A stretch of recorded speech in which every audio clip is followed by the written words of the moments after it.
tassa bhagavato arahato samma sambuddhassa.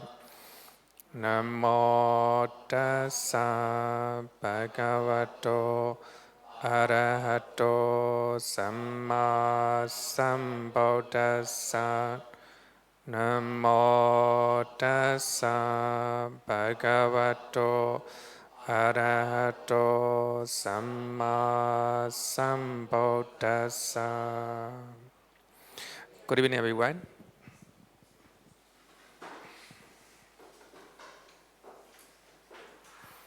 Okay, so today we'll talk about Nibbana. Nibbana is the third noble truth, right? Third noble truth.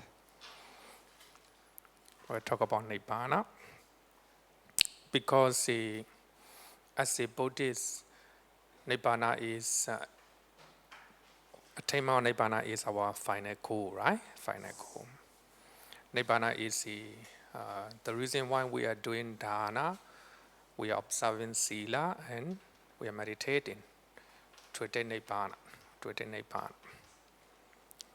So in the first sermon, the Dhammacakkappavattana Sutta, Nibbana is used as a cessation of suffering because we have a mental and physical suffering, right? So if we say the word Nibbana, people afraid, right? People afraid. But if you use the word dukkha nirodha, cessation of suffering, it's beautiful, right? It's something we want. So in the first sermon, the Buddha used the word Nibbana with another synonym, another different terms, dukkha nirodha, cessation of suffering.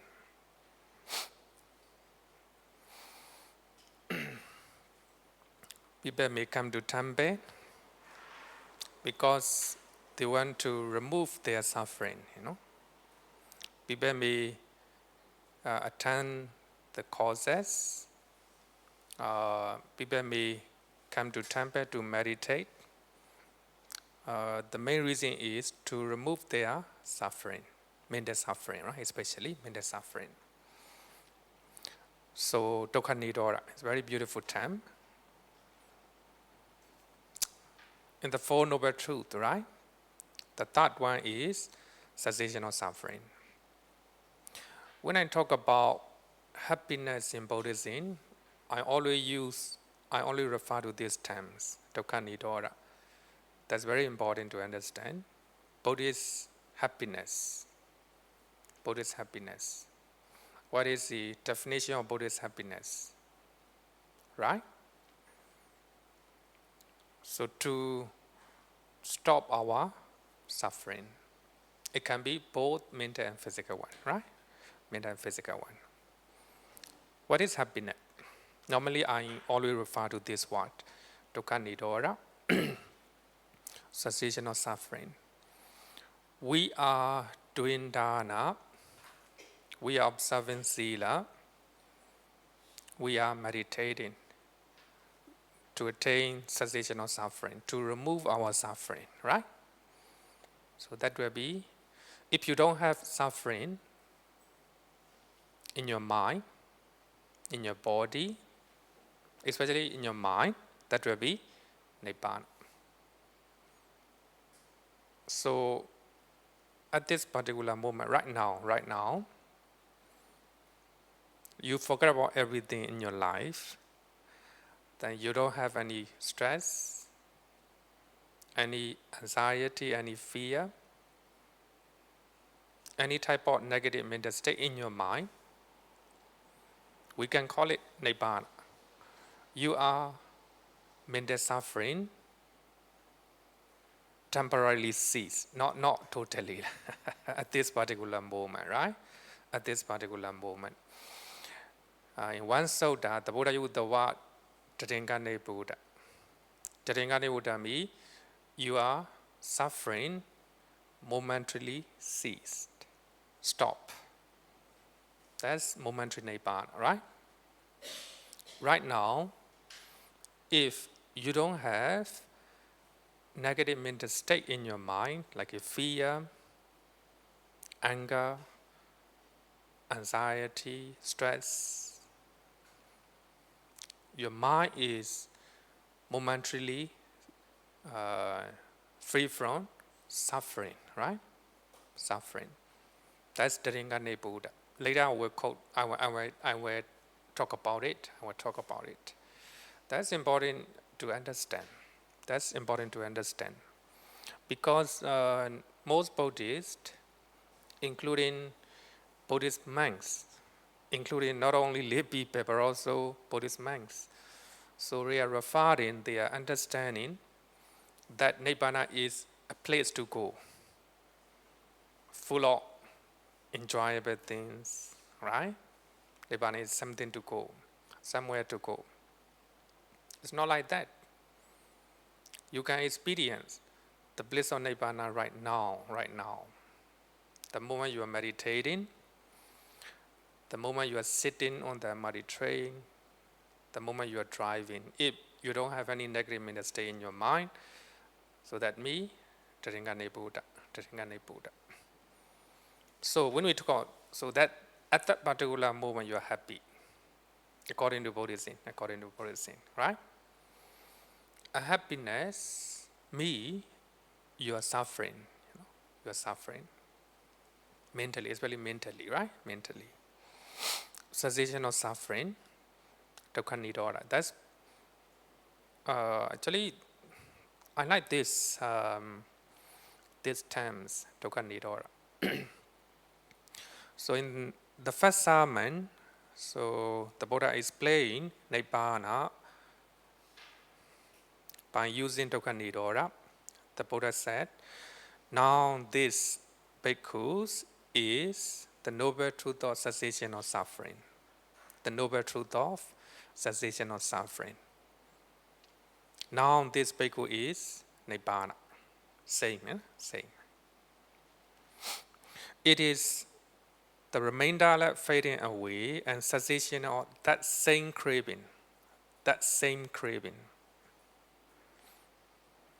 Because this is the third noble truth, right? In the second noble truth, the Buddha talked about the origin of suffering by using three types of craving, three types of craving.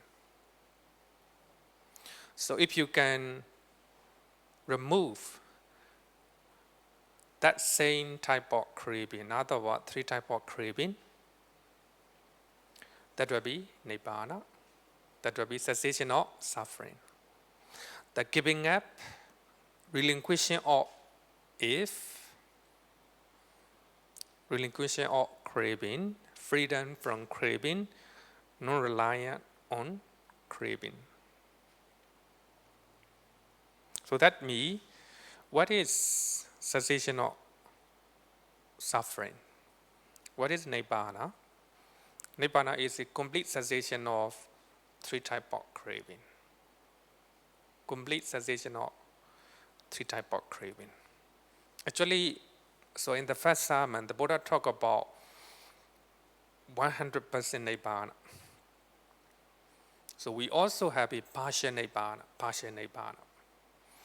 If you can remove some degree of craving, you will attain partial Nibbana.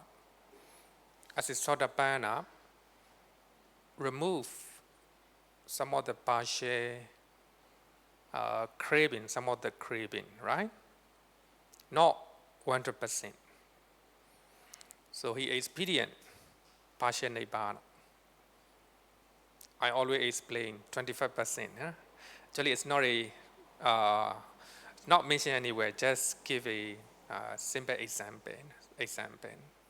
Sotapanna, 25% partial Nibbana can experience, right? Sakadagami, 50% Nibbana.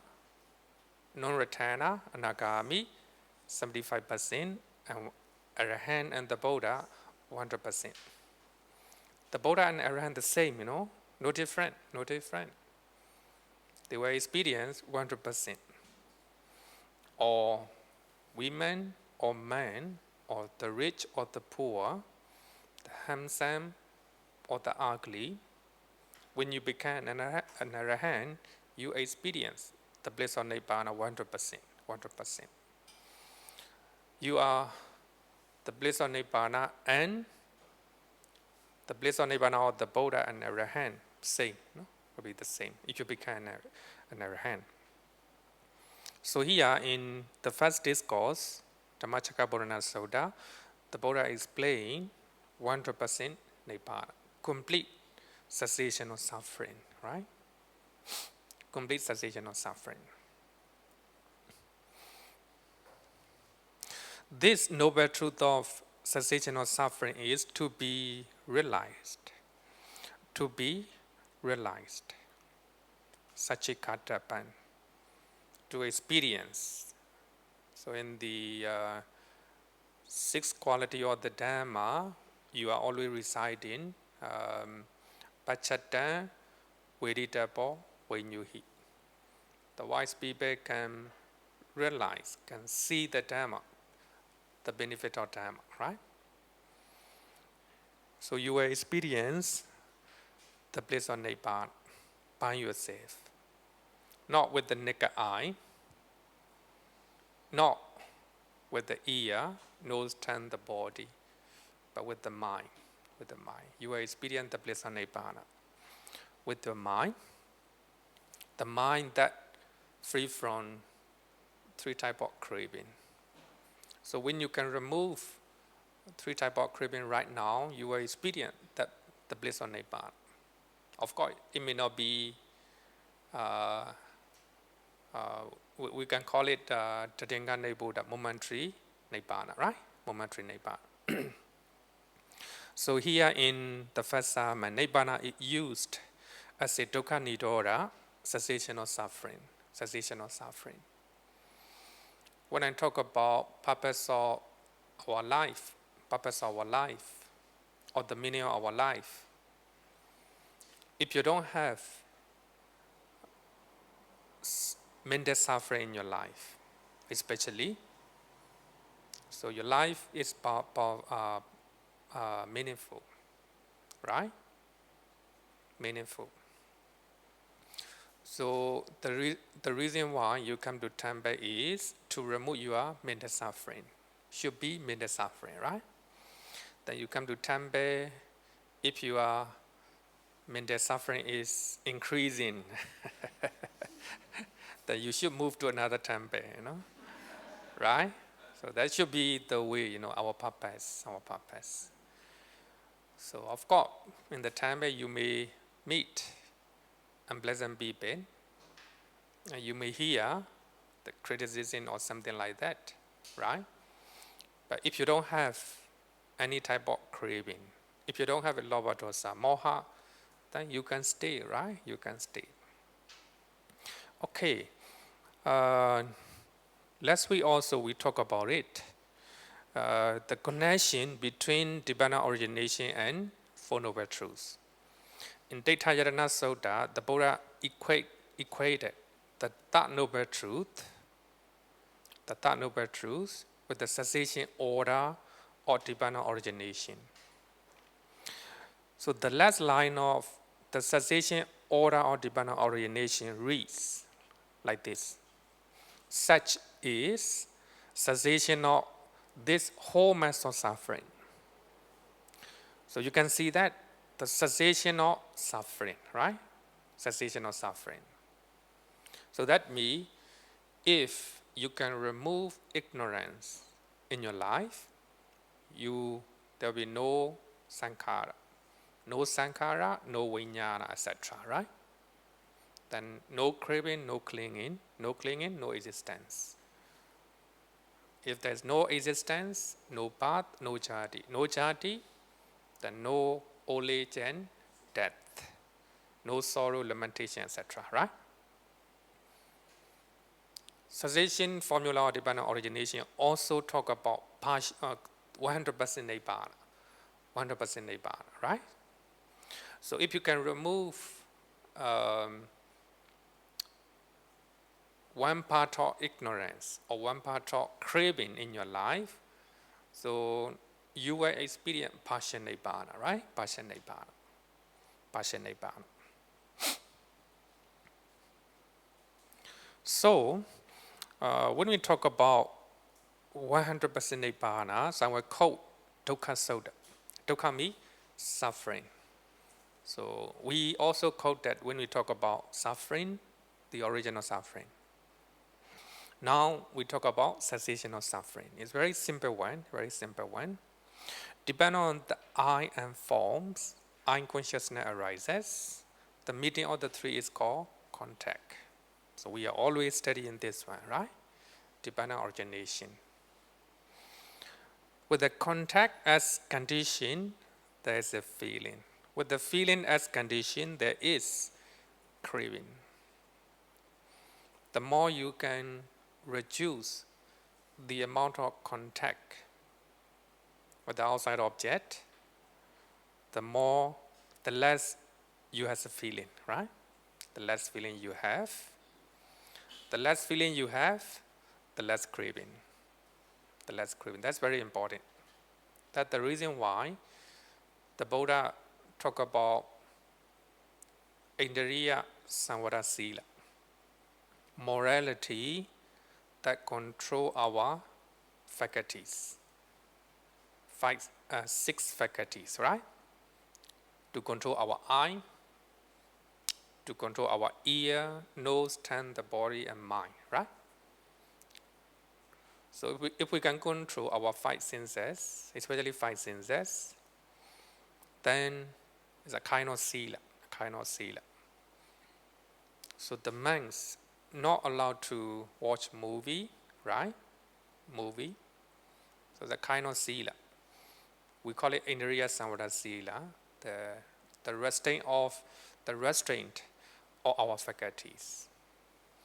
By controlling watching movie, then we don't have suffering in our mind. We can reduce the amount of suffering.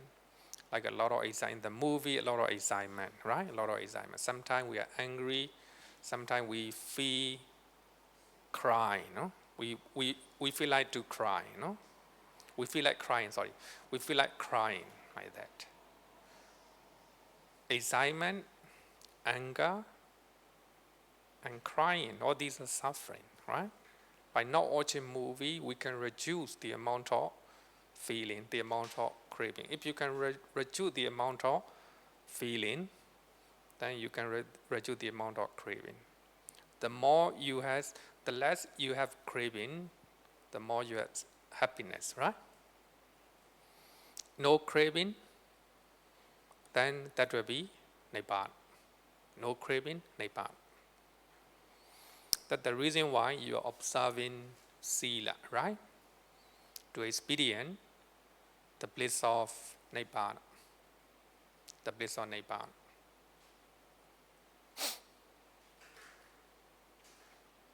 So therefore, I always say that the life of a monk is designed to reduce the amount of contact, right? So we are controlled not to have so many contact. If less contacts, less feeling, and less craving. Less craving, less suffering, right? Less suffering. So therefore, compared to lay people, the life of a monk, if you are practicing very well, not every monk. If a monk is practicing properly and following teachings of the Buddha, less mental suffering. The reason is we are trying to reduce the amount of contact with the outside object, right? So we are not wearing different type of design. You can see the rope. I have been using this rope for a long time. This one is about 5 years ago. but wearing the same, the same rope, the same rope. So, like a lippy bay, so we don't need to buy beautiful designs, right? Beautiful designs. And we don't need to spend money. Even we see fashionable clothing, we don't feel anything, we don't suffer. As a lay person, your neighbor is wearing expensive design with the branded design, and they are beautiful. If you cannot spend on those clothes, right? Normally, people suffer, right? As a monk, so we try not to have so many contact with the cloth, with the food, right? With the food. We have less contact with our eye, like watching movie, watching for a match like that. With the ear, listening music, talking with the beautiful girl like that, right? And using perfume with the good smell, eating wherever we like, and touching with our body the same thing, right? So we need to control that. That's sila, morality, right? So that morality helps us reduce our contact with our outside object. The less contact, less feeling. Less feeling, less craving. Right? That's very important. That's the reason why some people, they try to control their expenses on clothing, right? They just wear a simple clothes, right? It's a kind of sila. It's not easy, It's kind of sila. Controlling your clothes is a kind of sila. Control your food, right? Kind of sila. So that you have a less contact with the expensive clothes, less contact with the food, the one you like. So you are trying to reduce the amount of craving. Then the Buddha said that the remainder fading away, and cessation of that same craving comes cessation of clinging. No clinging to what you see, what you hear, etc. Right? So that means if you can stop, if you can reduce, I will not say stop. If you can reduce the amount of craving, then you experience the bliss of cessation of suffering in your mind. So therefore, my point is, as a monk, as a Buddhist monk, as a monastic, our life is designed to reduce the amount of contact, right? Contact. Then less contact, less feeling, less craving. So compared to lippy pain, the life of a monk has a less mental suffering.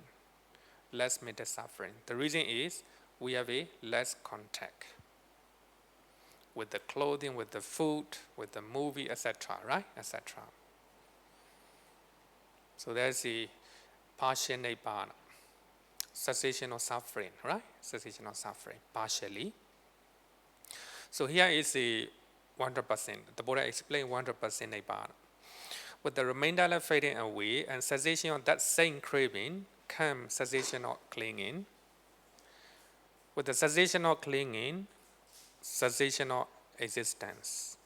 With the cessation of existence, cessation of birth, jati. With the cessation of birth, aging and death. Sorrow, lamentation, pain, displeasure, and despair cease. Such is cessation of this whole mass of suffering. Here you can see cessation of suffering, right? Cessation of suffering. So this is the passing away of suffering. If there's no birth, no old age, no death, no sorrow at all, right? Let's talk about the cessation of suffering of the Buddha and Arahant, right? The Buddha and Arahant. As a Buddha, as a normal people, so if you can reduce the amount of contact, then less feeling, less suffering, right? But people are taking as a feeling as a happiness, right? As a happiness. Of course, it is a kind of happiness by playing games, right? You have a lot of excitement. By watching movie, a lot of excitement, a lot of feeling, we call it sensory happiness, right? Later I will explain sensory happiness. So when you look at here, you will see importance of craving. Craving is the chain that fetter or that bind beings in suffering, in samsara. If you can break that chain, that craving, you can stop your suffering and your samsara. So you can understand that the importance of breaking change, right? If you cannot break craving, at least you need to reduce the amount of craving. So when you look at 5 precepts, it's also a way to reduce our craving. You're not stealing the property of other people, right? Suppose you see and the latest handphone at the temple in the classroom. Nobody here. Then you have to know your craving. You crave for that latest handphone, right? Then you remember stealing the property of other people is not good, a breaking precept. Then you refrain from it. In that way, you remove your craving for taking the handphone of other people. Then you return to the office, right? Return to the office. So in that way, you reduce your craving, right? You remove your craving. Then you will not have consequences of taking the property of other people, right? Suppose you take the handful, nobody know, but the committee announce or committee inform in the chat group, is there anybody who saw handful in the Sutta study class? Is there anyone? And we announce, and LS announced in the chat group. Anyone who saw the handful? Then what? So if you took it, how you will feel it? I think probably you were not dare to come back to the class, right? Come back to the class. That's a suffering, right? The moment you think about it, you have anxiety in your mind, right? Regrets in your mind. That's a suffering, right? That is suffering. So by refraining, taking the property of other people, now you don't have such suffering. Your mind is free from remorse, free from anxiety. That's Nibbana. That's Nibbana, right? So later I think you will understand. So I talk about it based on the suttas. Then later you will understand. So therefore, 5 precepts is designed to reduce your craving, right? Like having an affair with the people from outside, outside of your marriage, right? So if you break that precept, you have anxiety in your mind. You have how to say, remorse in your mind, right? So by refraining from sexual misconduct, then you are all the time, 100% certainty, or maybe you have a confidence in your mind, right? So by not breaking this precept, you don't have any anxiety or remorse or regret in your life, right? Then a precept, right? A precept. Now you control your mind not to listen to music, not to watch movie, not to wear makeup, etc., right? Not to stay in luxurious place like that. You control your mind and your body not to do that. Not to take dinner, right? So you trying to reduce your craving by taking a precept. Then you have a lot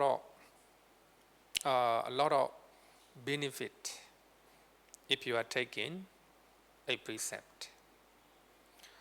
One of my students and her husband take a precept for 3 months during the Vasa period. 3 months. No dinner, no music, no movie, and no no sex, sexual activities or anything. Then no dinner. Then they no need to spend a lot of money on the food. They have more time because they don't need to cook, right? They don't need to cook. And their body feel lighter for not taking meat at the dinner, right? Dinner. Then they become healthier. That is taking the benefit of taking a precept. So they are very happy that they can observe a precept for 3 months, right? So they become like a monk. They become like a monk for 3 months. So a lot of benefit. So taking a precept is a way to reduce your craving for food, craving for sensual pleasures. So right? So in that way they experience the bliss of Nibbana partially. So therefore, removing 3 kinds of craving is the most important. We are doing dana because we want to remove our craving, right? So you are giving something, you renounce what you have, right? You are removing your craving for your own property, right? You let go of what you have. It's a kind of, reducing craving. And also observing sila, also a way to remove craving. Meditation is the best, of course. Meditation is the best to remove your craving. You stay in the present moment, you know what you are experiencing right now. In that way, full of mindfulness, full of concentration. If mindfulness and concentration present, there's no chance for craving to arise. So that is the meditation is the best, of course, the best. So dana, sila, bhavana, all these are designed to reduce the amount of craving. It's not easy. So therefore, the Buddha said that in Ariya Pariyesana Sutta, the Buddha said that after attaining enlightenment under the Bodhi tree, or after the Buddha became the Buddha, Asati Gautama became the Buddha, he think about this. I'm considered, so this Dhamma that I have attained is profound, hard to see and hard to understand, peaceful and sublime, unattainable by mere reasoning, subtle to be experienced by the wise. Sometimes logics and reasons doesn't work.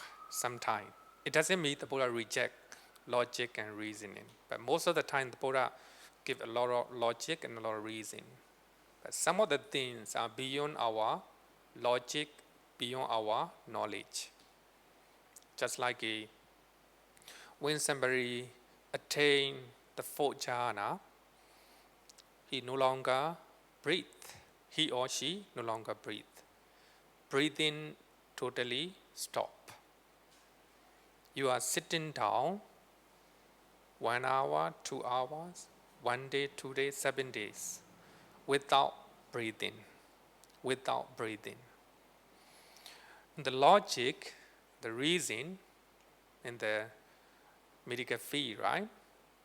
If somebody is not breathing, death, right? That's a logic. Of course, when somebody attains the fourth jhana, that logic doesn't work. So therefore, the Buddha say, unattainable by mere reasoning.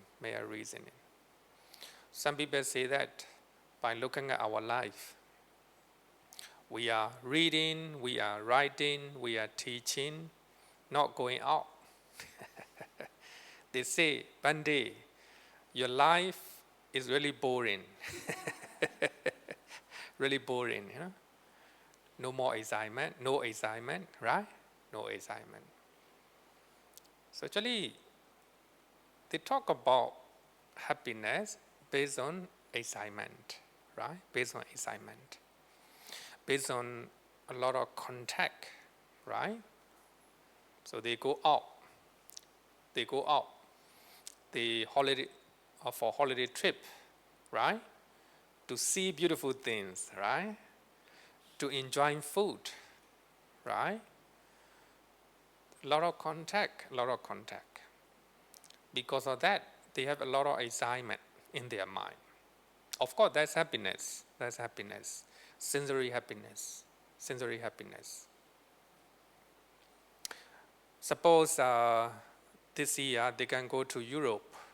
They spend a lot of money to have a lot of contact with the eye, ear, nose, tongue, the body, right? Spend a lot of money last year. But this year, you don't have enough money to go to maybe US. But your friend asks you or insists you to go along with them, go with them. But you don't have enough budget. Then you suffer, right? So if you don't have a proper understanding.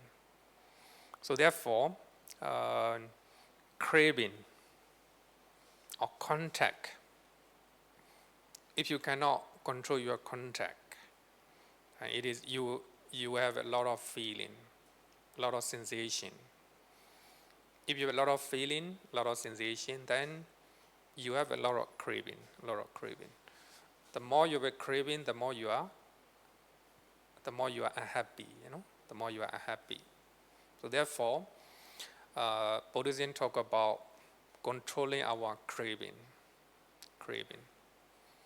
But most people within that.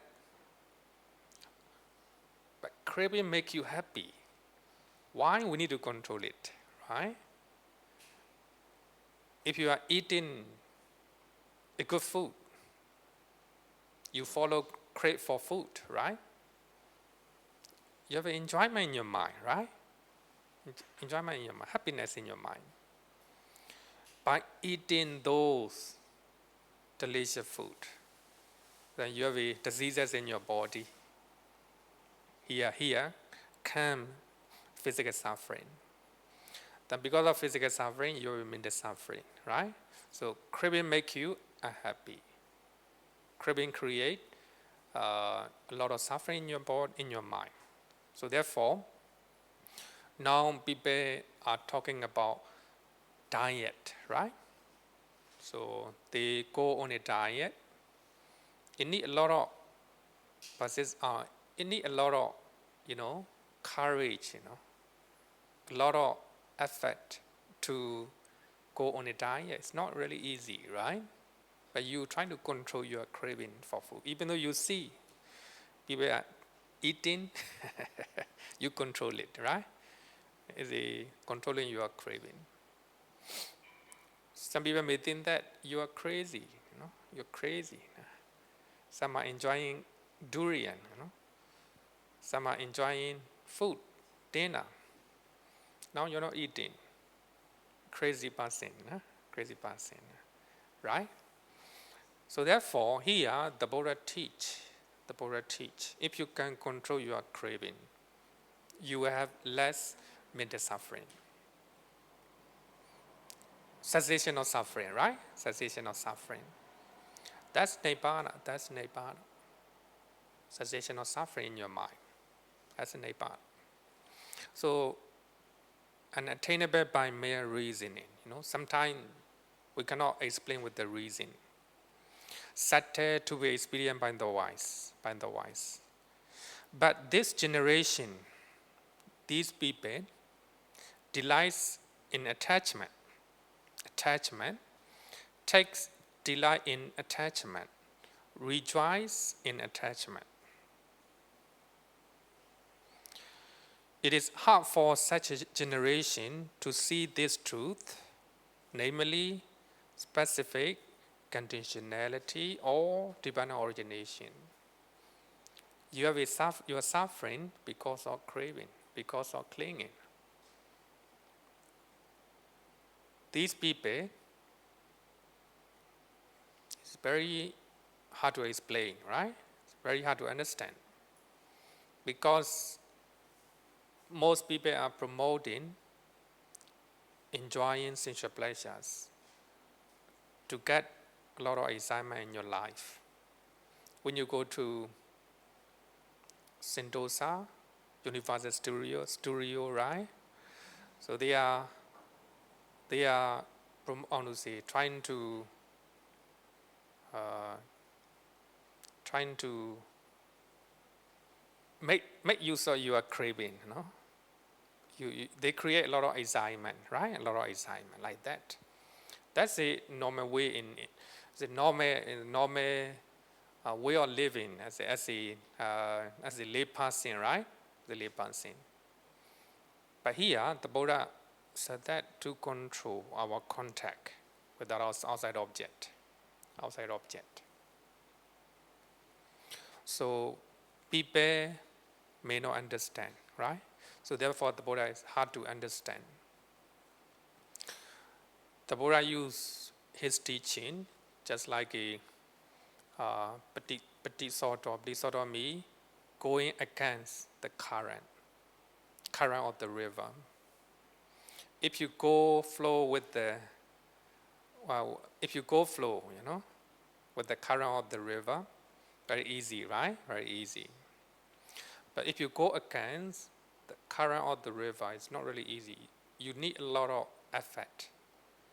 You need a lot of determination, right? Determination. Just like that.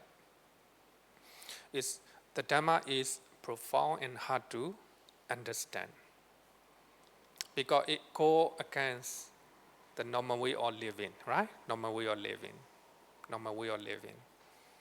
You can look at the life of a monk, right? Just like it goes against the normal way of living. No marriage, not allowed to listen to music, not allowed to watch movie like that, right? Not allowed to eat the food that is not offered by lay devotees, right? Even we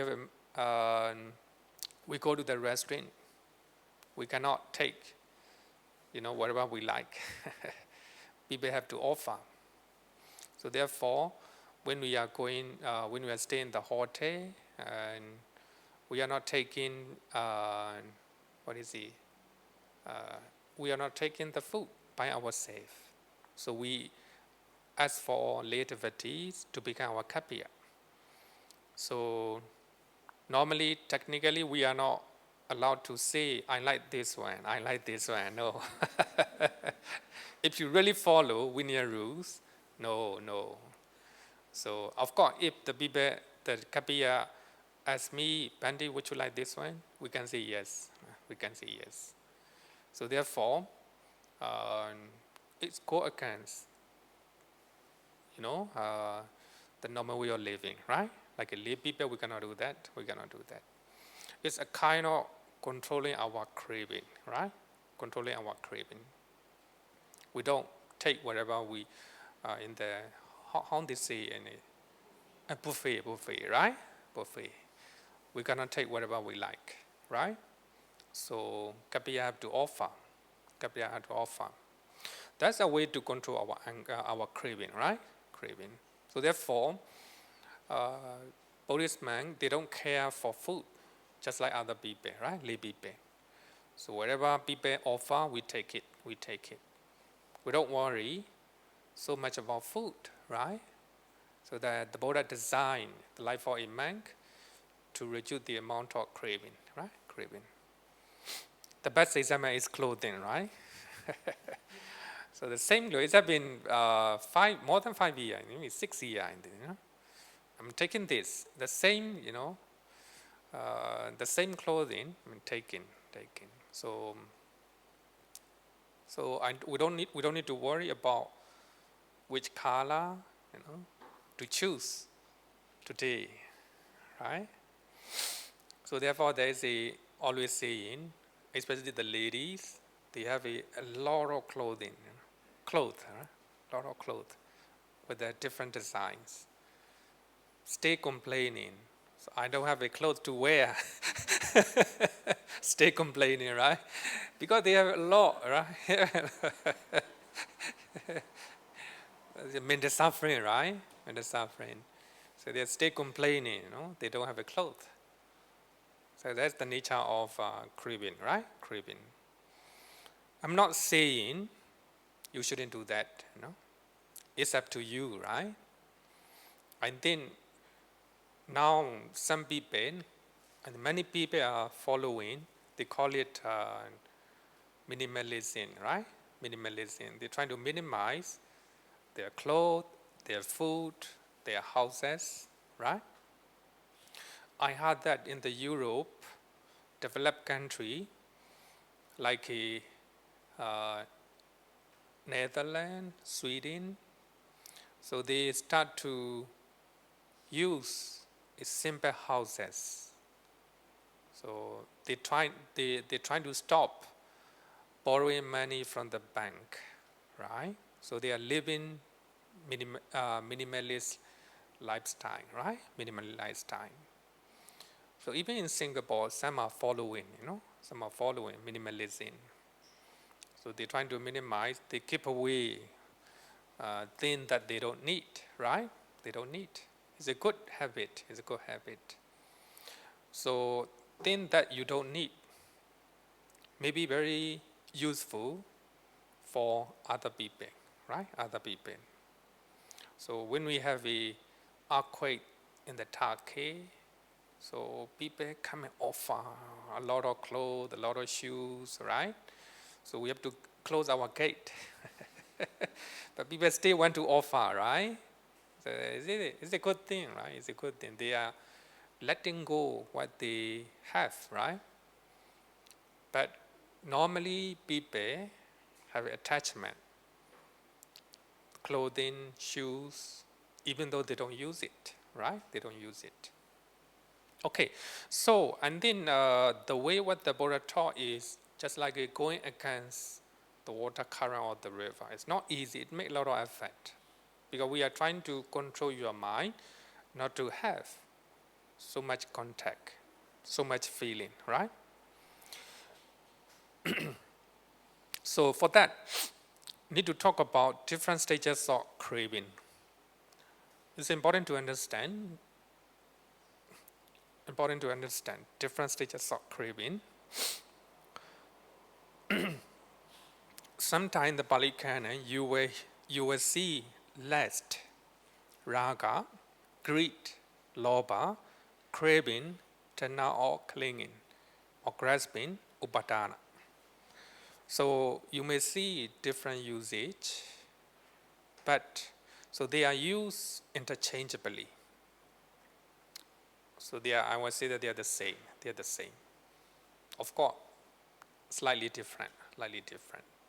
Basically, they are the same. Talk about attachment. Attachment. You attach to something. You grasp something. So we need to know different stages of craving, different stages of greed or clinging. Number one, we call it sensory craving, kamatana. Sensory craving. We crave for something that we see with our eye, right? We have a craving for people, craving for things. Quite natural as a human being, because we are living sensory, sense-sphere existence, right? We crave for something we hear, like in music, the sound of cheering, right? Like that. Kamatana or kamaraga or kamichanda. So you will see those usage, sensory craving. Number two, fine material craving, rupatana or ruparaga. Fine material. Some people may not crave for sensory objects, but they may crave for fine material things like a rupa jhana, fine material jhana, or the life of a Brahma in the fine material realms. It's getting higher, right? Getting higher. Number one is quite common to people. Later I will explain a little bit more. Number three is immaterial craving, formless craving. Craving for arupa jhana, formless jhana, and craving for the life of a Brahma in the arupa Brahma realm. We call it arupadana. Normally, these three is very common in the suttas. Many suttas, the Buddha talk about craving for sensual pleasures, craving for fine materials, and craving for immaterials. But there's a one uncommon or unusual craving, nibbana craving. It's a very nibbana craving. You crave for nibbana. Craving for attainment of nibbana. So I will use the word, I will quote Singiti Sutta. It's not taught by the Buddha. Singiti Sutta is taught by Venerable Sariputta. And also I will quote another two suttas taught by Venerable Ananda. All these three suttas not taught by the Buddha. Whether you want to use it or not, it's up to you. Not taught by the Buddha. But it's logical. Nibbana craving. So I will explain a little bit further because one time one student asked me, Bante, can we say craving for Nibbana? So earlier I didn't talk about it. So of course it's not easy to talk about craving for Nibbana. Then I told her, wait for a while, I will come back.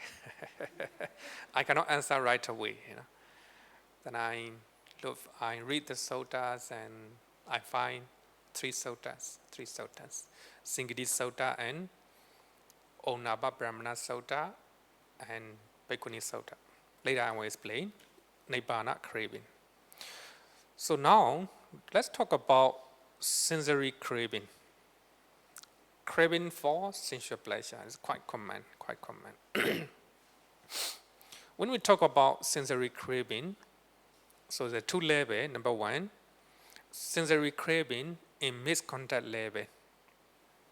So your craving is exceeding. Your craving is in misconduct without sila, like a desire or craving to steal the property of other people, right? The property of other people. You crave for the possession of other people. You crave for the property of other people. So your craving is not in accordance with moral contact, right? We call it sensory craving in misconduct level. Desire or craving to commit sexual misconduct. You crave for the people outside of your marriage, right? That's the in misconduct level. Such craving is not good, right? Not good. Number two is sensory craving in normal level. Normal level. In other words, in contact, with the moral contact level. Moral contact level. Just like a desire to eat a delicious food with your own money. With your own money. You have enough money, go to the restaurant, you see wherever you want to eat, you buy it, eat it, enjoy it. You're very happy to eat it, right? It's a sensory happiness, right? Based on sensory craving. You crave for eating delicious food with your own money. You're not stealing, right? You're not stealing. You're not breaking any sila. Desire to eat delicious food, but with your own money, So that means you go to the restaurant and you you see delicious food and you steal it. No. It became a misconduct level, right? If you are stealing, misconduct level. Then sexual desire with one's own partner. You enjoy sexual activities with one's own partner. It doesn't matter, it's a sensory craving. You do it with the sensory craving, but you're not breaking sila, right? You're not breaking sila. We can call it is a enjoyment, normal way. Desire to become rich and famous. Nothing wrong, right? Nothing wrong. You're not breaking sila. You want to become rich. You want to become famous. You're not breaking any sila, right? So that means if you have a desire to become rich and you do a lot of exploitation, you do a lot of immoral behavior like exploiting and stealing, that will be a misconduct level, right? If you become rich, if you want to become rich, and you make an effort, you do business without breaking any sila, right? So that will be sensory craving in normal level. Nothing wrong as a lay person. But something wrong for monastics. So we shouldn't have a craving for eating delicious food. We shouldn't have a craving for sexual desire with anyone. We shouldn't have a craving for to become rich or to become famous, right? To become popular like that. So these are the sensory craving in normal level. So based on that, you have we call it sensory happiness. Because of sensory craving, you enjoy all these one. We call it sensory happiness, right? So you can have happiness without breaking sila, right? Without breaking sila. So if you are enjoying sensual pleasures without breaking any sila, okay, right? Okay in this level. In this level. So if you want to enjoy sensual pleasures, you need a lot of support, like a people, right? Where people are treating you the way you like, you are happy. If they are not treating the way you like, you feel unhappy, right? So if you are eating a good food, you feel happy. So if you are not, if you don't have a good food, you feel unhappy. So therefore, sensory happiness need a lot of support. It's a need to be dependent on the people or the things, right? If the people and things are not satisfying, right? Then you feel unhappy, right? Happiness. Another one is number 2, find material happiness. So you don't need so many support. You have less dependent. You don't need people to enjoy, find material happiness. In other words, jhana happiness, or meditative happiness. You don't need other people, right? But you still need some support. A quiet place, a good weather, a good place, right? Like that. Find material craving for joyous, pleasurable, and tranquil experiences during the jhana, during the five material jhana, or after emerging from jhana. So this one becoming higher. You don't need so many support and conditions, less dependent, right? To attain rupa jhana, you don't need other people, right? You find a quiet place, you choose a good weather, and you choose a suitable food for you, and you choose a competent meditation master. That's all, right? You don't need so many support. You don't need to spend so much amount of money, right? And you meditate. When you attain rupa jhanas, you will experience the bliss of that jhana. So you attain it because of craving for five material. If you crave for it, you still suffer. Suppose this morning you attain rupa jhanas, so you experience the bliss of that jhana. Then the next day, you crave for the same experience, the bliss of jhana. You make an effort, you try, but you couldn't attain. Then you suffer, right? You suffer. So therefore, of course, craving for five material, rupa jhana, is good, right? It's really good compared to sensory craving. But still have side effect, right? If you crave for it. You may know the two teachers of the Buddha, Alara and Kalama, right? They can experience, arupa, not this one,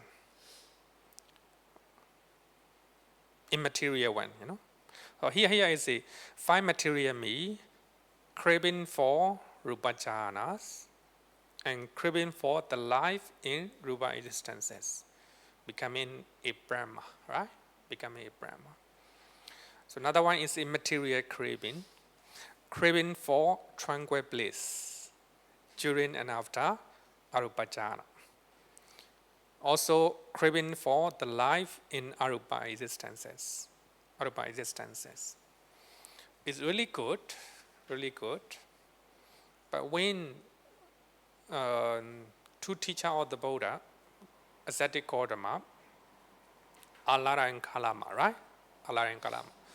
They're very intelligent, less defilements in their mind, but they experience the bliss of immaterial jhana.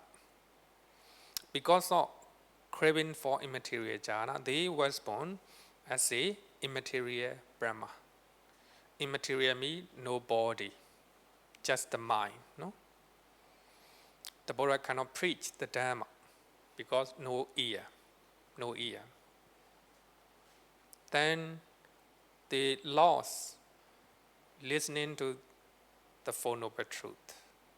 So therefore, they may have a long, long life as a Arupa Brahma, that they lost a golden opportunity, right? Opportunity, they lost. The Buddha said, wow, they lost. They lost. Because of craving for immaterial, right? Craving for immaterial. So when we look at from bottom of view, excellent, right? Excellent. You can stay without any mental suffering for 1 day, 2 days, 3 days, 7 days, right? No need food, any food. No need anything, nobody, you don't need anybody to enjoy the bliss of immaterial jhana, arupa jhana, right? But still have a side effect. Then you become Arupa Brahma. Arupa Brahma, you are subject to death. You will die, right? After you die, you may was born as a human being, deformed human being, as a animals, as a beta, right? As a betas, hungry ghosts. So therefore, there are side effects being as a Arupa Brahma. Arupa Brahma. So the last one, sorry, actually I didn't invite you for the Q&A. Any question up to now? Any question? I mean, just talking. Sorry. Any question up to now? No question. Actually, I have been explaining this throughout my talks. After attending my courses, you will understand the reason why we are observing Sila, we are doing Dana, we are meditating, right? Meditating. The last one is Nibbana craving. Nibbana craving. Is craving for Nibbana is good? Yes, it's good, right? It's good. It's good. But any type of craving is not good. Of course, craving for Nibbana is the best type of craving. The best type of craving. So here, many people may not agree, with me. I talk about it because somebody asked me, Bande, can we say craving for Nibbana? I say yes. After learning 3 suttas. The first one is Singiti Sutta. Digha Nikaya, Sutta number 33. The last sutta. Singiti Sutta. It's taught by Venerable Sariputta. So this sutta mentioned, here I quoted Palita Society page. Digha Nikaya, third volume, page number 216. So if you, Singiti Sutta is very long suttas. If I just quote Singiti Sutta, very difficult to find out. But when you go to Palita Society, Pali Canon, then you easy to find out. Singiti Sutta mentioned 3 types of craving. Tanna. Number 1, craving for form, rupa tanna. Craving for fine material. Craving for fine material. So this one we already explained, right? Then second one is craving for formless. Craving for formless. Arupatana. Actually here in Singati Sutta talk about different type of craving. No? 3 type of craving in according to the first sermon, right? The first sermon. Kamatana, Bhavatana, Vibhavatana. Also, the Buddha explained in different way. Venerable Sariputta explained different way. Second one is craving for formless or immaterial. And the last one is craving for cessation. Craving for cessation. Nidoratana. You can see the word Nidora, right? Nidora. What is Nibbana in the first sermon? Cessation of suffering. Dukkha Nidora. You see the word Nidora, right? Dukkha Nidora. You are suffering, your dukkha cease. So here, Venerable Sariputta just used the word Nidoratana, craving for cessation. Craving for cessation. So when you look at orderly manner, right? Orderly manner. So the first one, craving for form is, right? So second one is better than number 1. Number 3 should be better than number 2. Logical, right? Logical. But the commentary of Singati Sutta defines Nidoratana as a cessation, the craving with the annihilation view. Annihilation view. Cease. Cessation, right? Craving with the annihilation view. Nidoratana. So that means it's not good, right? Nidoratana is not good. Cessation with the annihilation view. You don't like this body. You no longer want to stay as a human being. You crave for annihilate your body. You commit suicide, right? You don't like this body. You don't like it. Because people are blaming, people are belittling you, right? You don't like it. Because of that, you want to stop it. You want to seize it. You want to annihilate this body. Commit suicide. Such one, the craving with annihilation view, right? So that is a Nidora according to commentary, Nidoratana, no? Craving for cessation. Cessation craving, right? Craving. So you are meeting with the unpleasant people in your office. Unpleasant people in your office. Normally what we have is cessation craving for cessation of those people. If those people no longer here, if they are fired from this job, I'll be happy, right? Craving for non-existence, right? Craving for cessation of their existence here, right? Annihilation view. Because you hate them. You hate that person, right? It's come from hatred. So therefore, you want cessation of that person in this company like that, right? The craving with the annihilation view. In other words, craving because of your dosa. You don't like it, right? You don't like it. So the commentary mentioned, in other words, is the Nidoratana as equal to craving for non-existence, right? Non-existence. But it defined the word, the commentary defined the word Nidora Dhatu. Dhatu means the element. Nidora Dhatu. Nidora means cessation.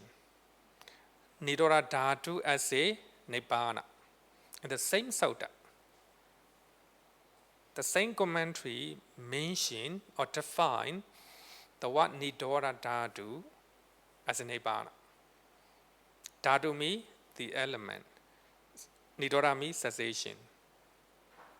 Same, right? The word nidora. No? Nidora.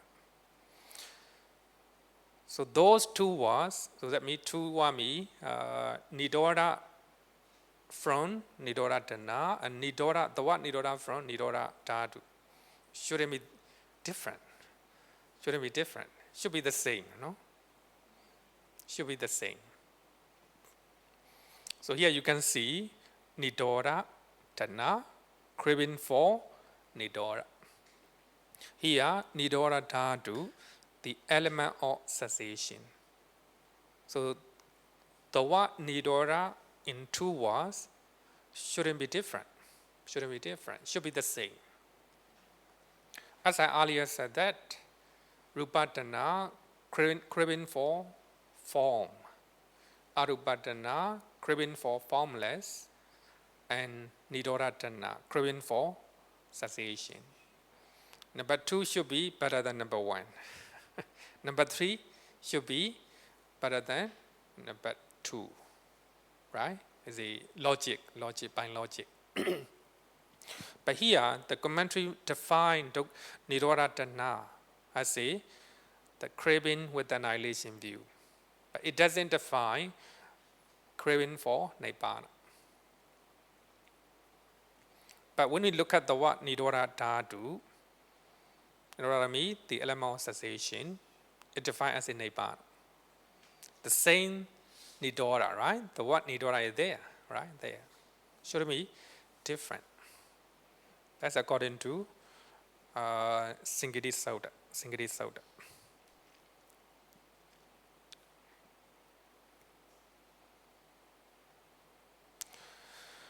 Desire for nibbana is immersed to attain nibbana.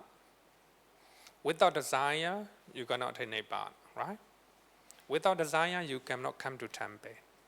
Without desire, you cannot become a good person like that, right? So here also, desire for nibbana is immersed. In other words, craving for nibbana is immersed to attain nibbana. Without such desire, one cannot achieve the bliss of nibbana. Even such a noble desire has to be abandoned when attain nibbana. When you attain nibbana, you don't have a desire to attain nibbana. So here we can quote Bhikkhuni Sutta and Onnaba Brahmana Sutta. Then I will go to these suttas. So somebody asked me, can we use the 10 craving for nibbana? I will say that yes, by quoting Singiti Sutta. Because in Singiti Sutta, the Buddha says 3 types of craving: rupatana, arupatana, and nidoratana. Nidora means nibbana. Craving for nibbana. I say yes, we can use craving for nibbana according to Bhikkhuni Sutta. In Gotra Nikaya, chapter 4, Sutta number 159. So in that Sutta, Venerable Ananda talking to Venerable Bhikkhuni, one Bhikkhuni. Can I take another 50 minutes? Sorry, because I want to finish this one.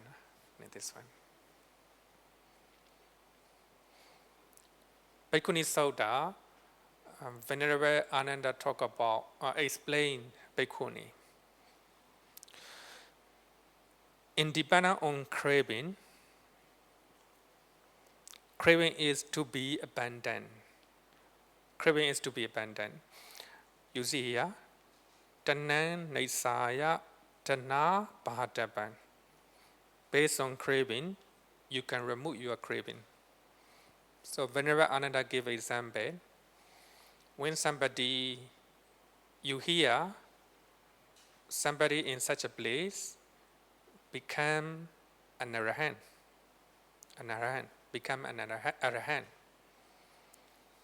So I also want to have arahantship. I also want to become an arahant. Craving for becoming an arahant. Tanha, right? Tanha. Or craving for enlightenment. So in that Sutta, in Bhikkhuni Sutta, the Buddha, Venerable Ananda did not use the word Nibbana. He used arahantship.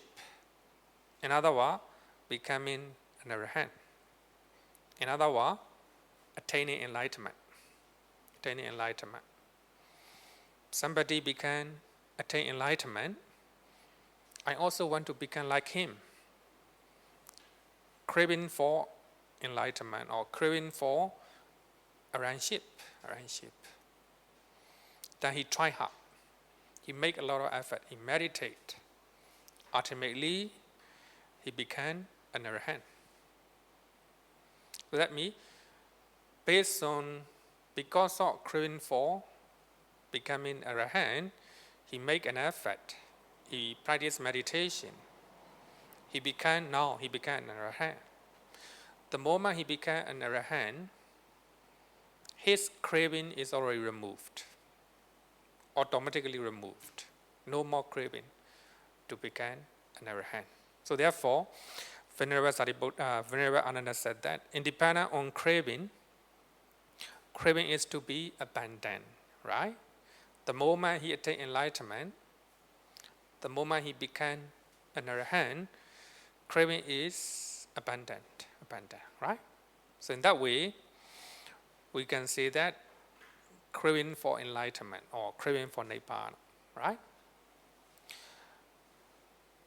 So we also can quote from Patthana Abhidhamma, paragraph number 423. Abhidhamma said that Ragan Upanisaya Dhanan Deti Silan Samadhiyati Maggan Upadeti. So here, in Patthana, in the Abhidhamma, said that by strong dependent or lust, raga, one offer the offering. So one want to become a deva next life, because of that craving or lust, he do dana, right? Some people do dana because he want to become famous, right? Craving for fame, or the less for pain, fame, no? One offers the offering. One undertakes the precept. You want to become a deva next life, then you keep 5 precepts, right? Based on craving for heaven, you take precept. And one fulfill the duty of observance. So you observe sila, you can and form a new moon day, and you do a time puja, you do meritorious deed because of lust.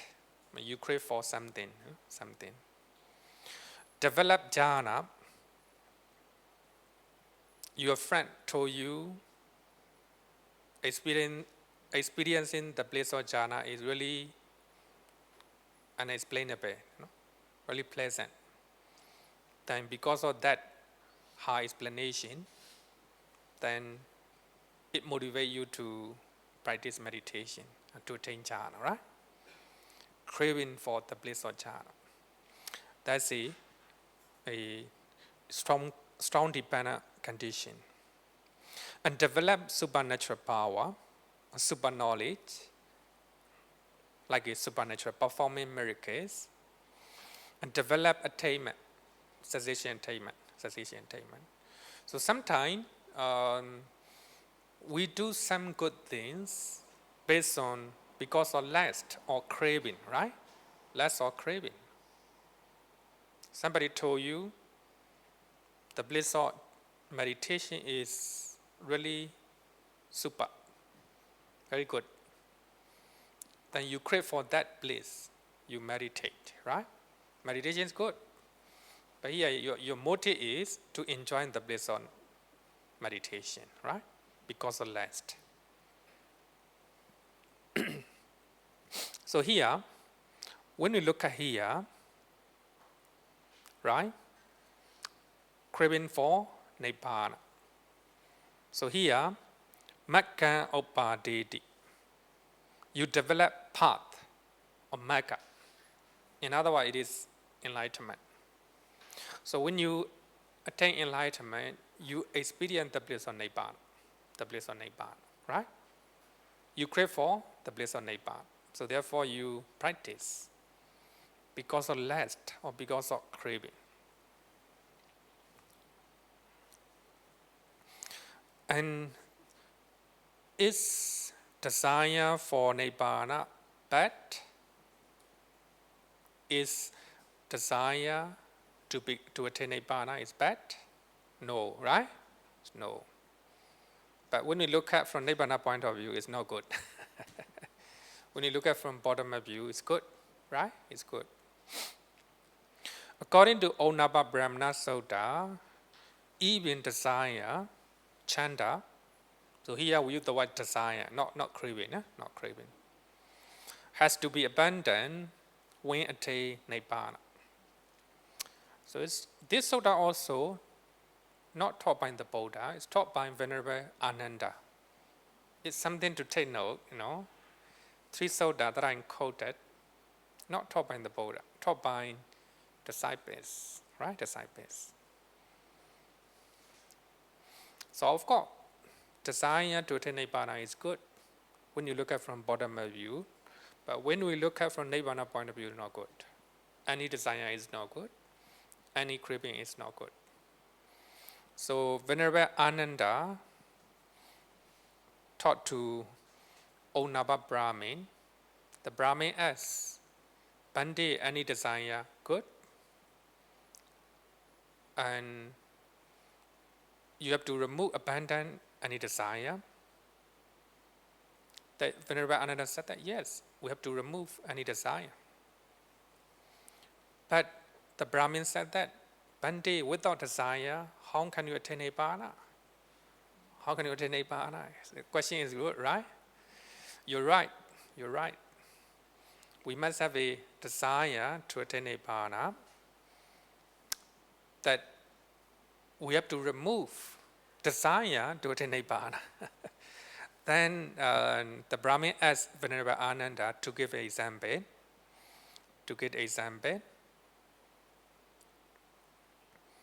He gave example of visiting a park. So you have a desire to go to Sentosa, right? Desire to go to Sentosa.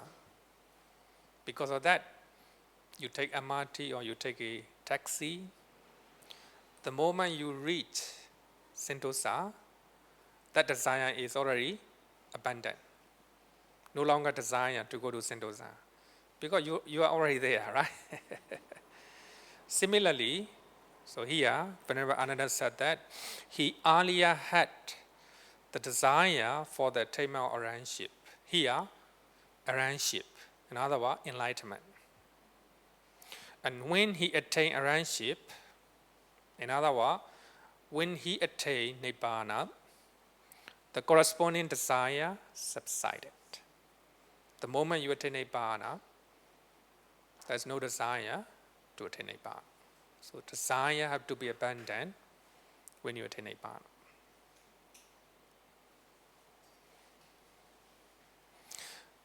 Desire versus craving. So here there's two English words: desire, craving. So here I quoted Ajahn Chah Dhamma talk. So actually it's very, very simple, very good to understand, good to know. So in Ajahn Brain, he is a series of Dhamma talk are combined in one book, Food for the Heart. Those who are meditating, you should read the book, Food for the Heart. It's good for meditator. So he explained in a simple way, very simple way. He talked about desire and craving, the nature of desire. Suppose You went to buy some coconut in the market. And while you were carrying them back home, someone asked, why you brought them? Why coconut? Why you brought them? Somebody asked, why did you buy those coconut? Why did you buy those coconut? I bought them to eat. You reply. You reply. Then that person asks, are you going to eat the shares too? Are you going to eat the shares too? Because you are carrying coconut, right? Are you going to eat the share too? Of course not. Of course not.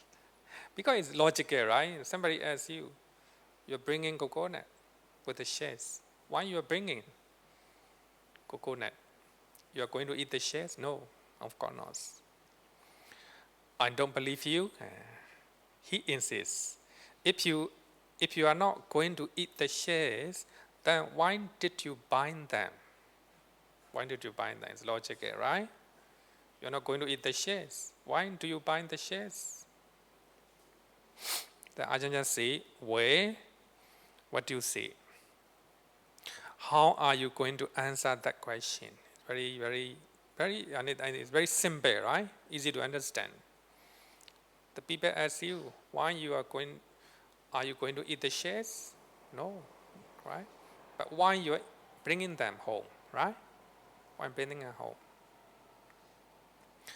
Ajahn say, we practice with the desire to attain Nibbana, desire to become Sotapanna, desire to become Sakadagami, right? In other words, we can say craving, right? Craving to attain Nibbana. If we didn't have desire, we wouldn't practice. No desire to attain Nibbana, we wouldn't practice.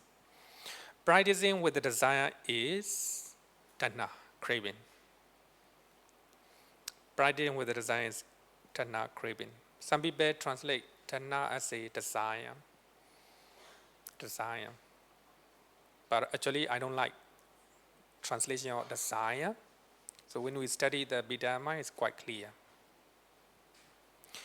As for those coconuts, of course, you are not going to eat the shares. Then why do you take them? Why do you take them? Why do you take them?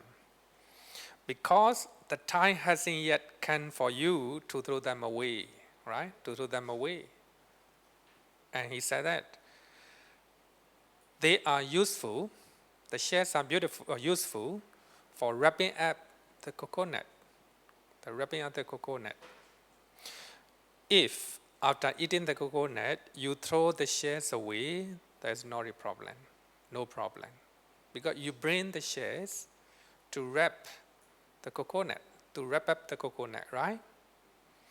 You have a desire to attain Nibbana, you still have desire, right? Because without desire, you cannot practice meditation to attain Nibbana. So desire is necessary for the attainment of Nibbana, right? After you experience the bliss of Nibbana, you don't need any desire, right? You don't need any desire.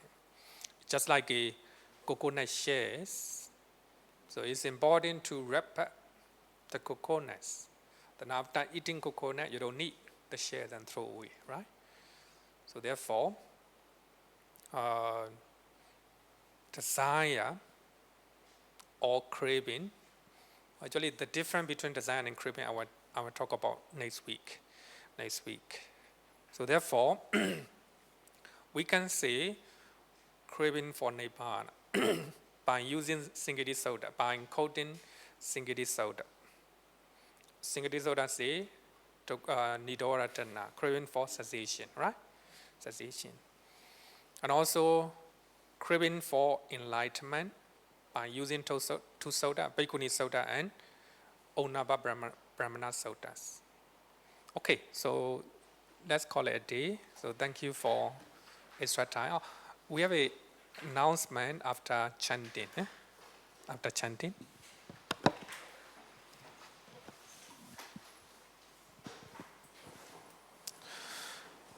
Yo varatam bhavaro manu jesu sakya muni bhagavakata kecho parakato bala viriya samangi dan sukatam saranatamu